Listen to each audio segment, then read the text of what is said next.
my name is Silvia Vangelova, and I'm very happy for being here today.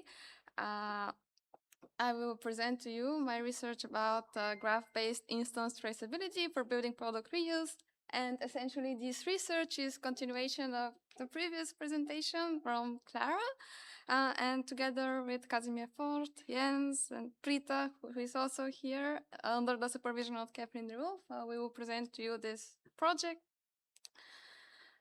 So we are continuing the topic of reuse in the field of construction, in which most digital technologies are optimized for new products, for new projects, and at their end of life, they contribute to the whole global waste in the world, approximately 1/3 of which. And reuse, of course, is one of those possibilities to enable multiple product use cycles. However, digital workflows are not optimized for such because they discard this instance level identity. And this means that reused products lose their instance level information between different types of projects, such as condition, material properties, product identity. So what do I mean by instance and type level? So this also was mentioned in the previous presentation. So instances are the unique physical occurrences of objects or products in a building, and they have a unique position. And the types have shared properties of a single product, such as height or width, and we can group multiple products of the same type as one, of the same properties as one type. And BIM tools and also the IFC schema maps those types quite efficiently through schemas, but it's persistent only within a single project. So if we move to another project in a different authoring tool, we have no longer the connection between the different types of the different instances and even the geometry of those elements. So how do we create this, how do we resolve these inconsistencies across projects? So through this study, we want to trace product instances across projects, and we ask how can reused building elements of the same type be digitally represented and identified at the instance level across projects throughout time. And to answer this question, we will examine one of the case studies presented before, the reuse of the Huber pavilions. And we will explore it from two sides, just to give a reference to the physical and to the digital representation. So our source project is this Huber pavilion, and we also have a digital representation of this model after it had been audited. Through the disassembly, the elements of this building were grouped by type and also digitally stored in an Excel sheet or a tabular data set where all instances are grouped in a single type. And the physical storage is where you actually have those types. And through the assembly, we move to the next source project, which is sitting stage installation in Kunsthalle Zürich called Mehrwerk. And I will refer to this structure with the name Mehrwerk in the following slides. And there we re-instantiate those types of products as instances in the design project. And we will map all those steps in the following slides. Beginning throughout this study, we identified multiple steps that reoccur through this process of reuse, starting with the catalog of elements types, which you saw earlier. So this catalog can include both new and reused products. And when those move into the design, they get instantiated as geometry in the authoring 2.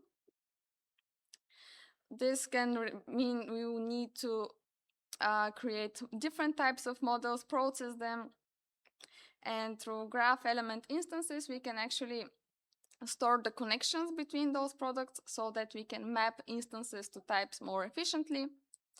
And then after the disassembly of the project, we will again map the instances to types, which can be stored in another catalog of elements that can be reused in the following project.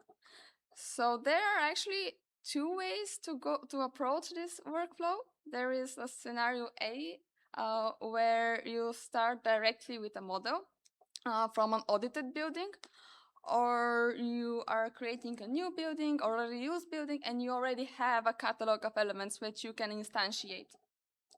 And through the case study, we are actually focusing more on scenario A because we did not actually have the actual full catalog of elements inside the Hubbard pavilions, but we had access to a 3D model and some limited information about those.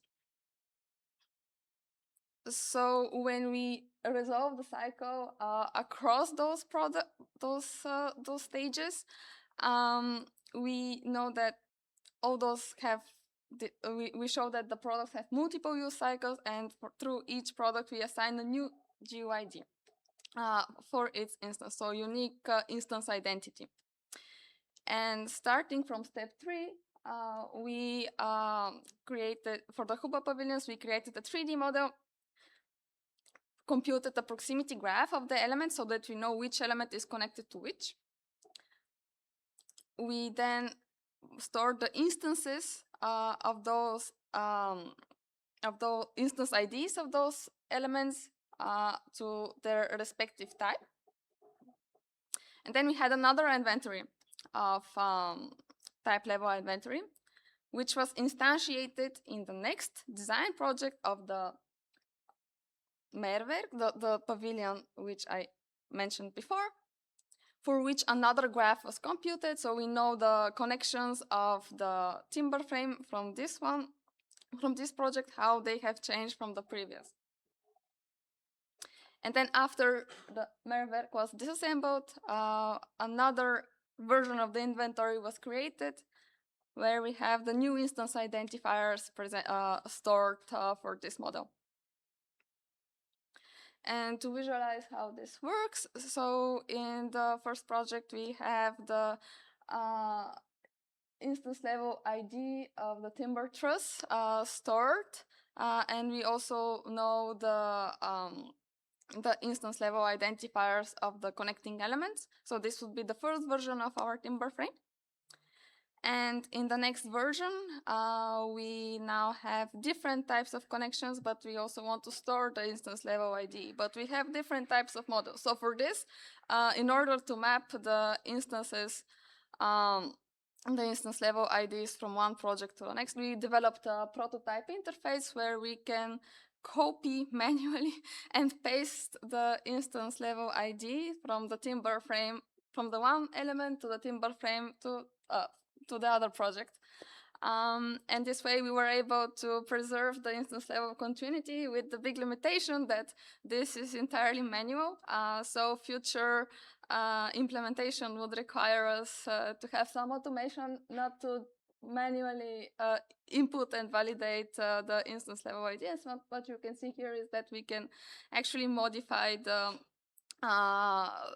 resulting IFC file through this editor, graph-based editor. So to sum up, through this research, we were able to preserve instance level IDs beyond the authoring software with some additional interface development.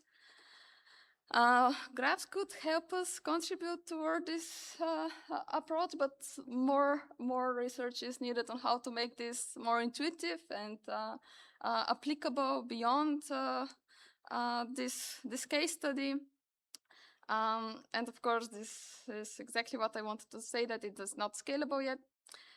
And you need some automation in assigning those instance level IDs. And also the question is, do we really need to track instances for all elements?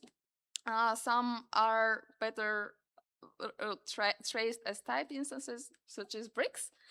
And what we're doing currently is also formalizing this graph representation so that we can store connections between elements in a graph database, and also link it to digital passports to store them dynamically throughout time and version the passports of the elements.